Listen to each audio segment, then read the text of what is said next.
The moment I stepped into the office that morning, I knew. The weight of 15 years of dedication, late nights, and relentless effort suddenly felt like a noose tightening around my throat. My boss, Mr. Whitmore, barely made eye contact. The entire floor was quieter than usual, and an uneasy tension clung to the air like a storm waiting to break. Then he called me in. "Amelia, can I see you for a moment?" I had seen this coming long before they did. What they did not know was that I had already made my move. They had no idea what was about to hit them. I took a deep breath and stepped into Mr. Whitmore's office. The walls, once a comforting shade of beige, felt suffocating. Framed awards and certificates adorned the space, many of which I had helped the company earn. The irony was not lost on me. Mr. Whitmore gestured toward the chair across from his desk. I sat down, smoothing my skirt, maintaining a composed expression despite the storm brewing inside me. He cleared his throat. "Amelia, I want to start by saying how much we appreciate your dedication to the company." There it was, the obligatory sugarcoating before the knife. I nodded but said nothing. I had rehearsed this moment in my head too many times to count. We have been reviewing our operational strategy, and unfortunately, we are making some difficult decisions. Given recent changes, we have decided to move in a different direction. Your role has been reevaluated. I tilted my head slightly. "You are letting me go." His lips pressed into a thin line. "It is not personal, Amelia. This is a restructuring." I held up a hand, stopping his pre-written speech. "Mr. Whitmore, let us not waste time pretending. I have known this was coming for weeks." His brows furrowed, but I continued before he could respond. I could see the shifts. The meetings I was excluded from. The projects reassigned. The sudden, vague performance reviews. "You and the others may think you blindsided me, but I am always prepared." A flicker of uncertainty crossed his face, and for the first time, he looked slightly unnerved. "Amelia, I leaned forward, clasping my hands together. "Before you continue, let me make one thing clear. I did not sit idly by and wait for this moment. You may be letting me go, but I have already ensured that I will land on my feet." His fingers tapped against the desk. "What exactly are you saying?" I smiled, a slow, knowing smile. "Let us just say you and the company are in for quite the surprise." He swallowed. The confidence he had walked in with starting to crack. And that was exactly what I wanted. Mr. Whitmore shifted uncomfortably in his chair, his fingers drumming against the polished mahogany desk. The confidence he had just moments ago was beginning to wane, and I relished the subtle panic in his eyes. "Amelia," he said carefully, his tone measured. "If you have something to say, I suggest you be clear about it." I exhaled slowly, leaning back in my chair as I crossed one leg over the other. "I have spent 15 years building this company," I said. "I have given it my time, my ideas, and my loyalty. And in return, I get a dismissal speech disguised as a strategic decision." I tilted my head. "It is insulting, really." He opened his mouth, but I continued. "So I planned ahead. While you and the board were quietly phasing me out, I was making my own arrangements. Did you think I would just walk away with nothing?"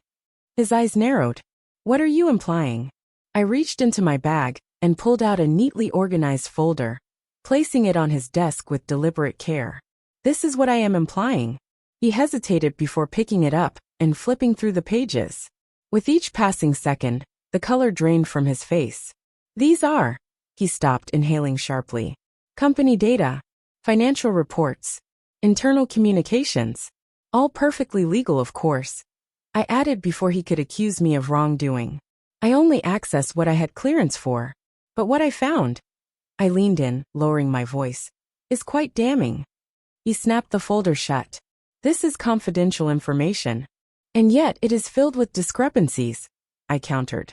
"Misallocated funds, overstated profits, dubious partnerships. Shall I go on?" His jaw clenched. "You have no idea what you are meddling with." "Oh, but I do," I said with a smirk. "You see, while you were planning my exit, I was ensuring that if I went down, I would not be going alone." For the first time since I walked into the office, Mr. Whitmore looked truly unsettled. His confidence had shattered, replaced by something that looked dangerously close to fear. I stood up, straightening my blouse. "I am giving you a choice," I said. Either you compensate me fairly for my departure, severance, benefits, and an airtight letter of recommendation, or this information finds its way to the right people. The authorities, the media, investors. His grip tightened around the folder. You are blackmailing me? I smiled. I prefer to call it leverage. Silence stretched between us. Finally, he exhaled and ran a hand through his graying hair. Give me some time. I nodded. You have 24 hours. With that, I turned and walked out of his office, leaving him with his thoughts and his crumbling empire. I had seen this day coming. What he did not realize was that it had arrived on my terms. The next 24 hours passed in a slow, tense haze. I spent most of it at home, keeping a close eye on my emails and messages. Mr. Whitmore had not responded yet, but I knew he would. He had no choice. By noon the next day, my phone buzzed. A message. Whitmore, meet me in my office. We need to talk. A smirk played on my lips. I had him exactly where I wanted. When I arrived, his office was eerily quiet. The blinds were drawn, casting long shadows across his desk. He looked worse than the day before. His tie was loosened, and a slight sheen of sweat glistened on his forehead. I sat down without waiting for an invitation. I assume you have an answer for me. His fingers tapped restlessly against the desk before he exhaled sharply. You win. The words were bitter on his tongue. I could see it in his expression. He despised admitting defeat. But he knew the alternative was far worse. I have arranged for a severance package, he continued, sliding a document across the desk. 6 months' salary, full benefits, and a signed letter of recommendation. I picked up the paper, scanning it carefully. Make it a year's salary, I said without looking up. His jaw clenched. That is, you can afford it, I interrupted, considering how much money has been siphoned off in creative accounting. I met his gaze unflinching. 1 year or I make a few calls. A muscle in his cheek twitched, but after a long moment, he sighed and pulled another sheet from his drawer. Fine. 1 year. I watched as he amended the contract, his pen pressing hard enough to nearly tear the paper. He slid it back to me, and I carefully examined every word before signing. I leaned back in my chair. I have to admit, I thought you would put up more of a fight. Whitmore exhaled, rubbing his temples. You think you are the first person to back me into a corner? He let out a humorless chuckle. You are just the first to do it so effectively. I shrugged. 15 years in this company taught me how to play the game. You should have seen this coming. A tense silence stretched between us before he finally spoke. What are you going to do now? I smiled, slipping the signed agreement into my bag. That is the best part, I said as I stood up. You will find out soon enough.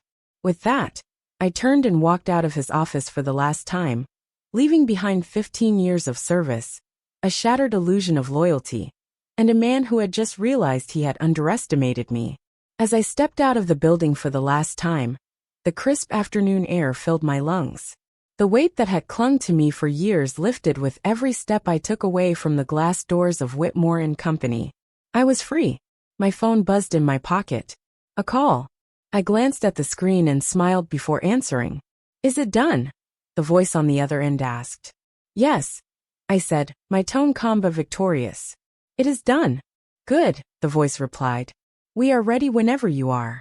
I looked up at the towering corporate building one last time, knowing that inside, Whitmore was likely still sitting at his desk, wondering how he had lost control so quickly. But this was never just about revenge. It was about control, about proving that I was never just another disposable employee. I had already set my next plan in motion.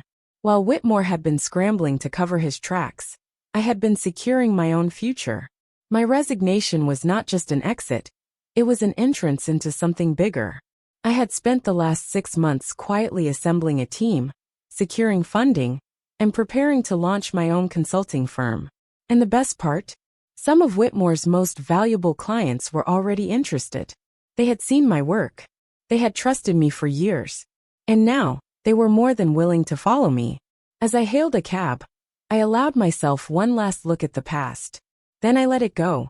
The game had changed. And this time, I was the one calling the shots.